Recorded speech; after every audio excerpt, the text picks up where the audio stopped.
चर्चित सरपंच चामिल ओझांकर गिरफ्तारी ध्यान भितर 3rd डिग्री एवं असुस्थ अवस्था हॉस्पिटल भर्ती एवं एहारी भितरे सोई रही बीडीओंकर लंबा एफआईआर एवं पुलिस मिछ दफा यह किछि मात्रा रे ओडिशावासी मनरे संदेह सृष्टि करुछि। कौन से एमिति करथिले, कौन से काहाको मर्डर करथिले ना काहाको मारणात्मक आक्रमण करथिले जे तांको एई बडीर परिस्थितिर सामना करबा को पड़ला।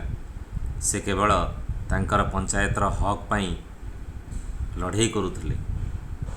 अन्याय विरुद्ध रे लड़ाई करबा कौन भूल? आपणकर मन रखा दरकार जे no one is above the system and rule is same for all. यह मु कहूनी आज्ञा, यह आपणकर जड़े पुलिस बाबू कहते। दयाकोरी ये भिडियोटी को ध्यान दे शुणु।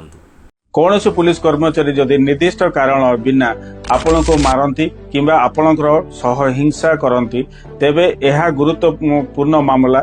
यही प्रकार कार्य एक अपराध भाव में गणा जाए। वर्णित धारा बा बीएनएस रो 115 अनुजाई जदि आपण एभली अपराध घटनार शिकार होइछंती तेबे पुलिस कर्मचारी को गिरफ्तार करा जाई पारे एवं यार परिणाम स्वरूप गोटे वर्ष पर्यंत जेल दंडादेश अच्छी। साधारण जनता मध्य आईन समस्त समान।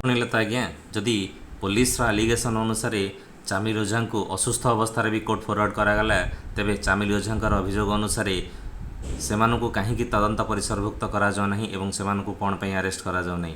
यह समस्त मनरे एक बड़ प्रश्नवाची सृष्टि होती। कहा चापर ये सब करा जाउछि एवं सर्वशेष मोर सही नारी को शत शत सलाम जे कि अन्याय विरुद्ध रे लड़ाई करी एभली परिस्थितिर सामना करचंती एवं यार उत्तर ओडिशावासी आपण मानकु निश्चय देबे।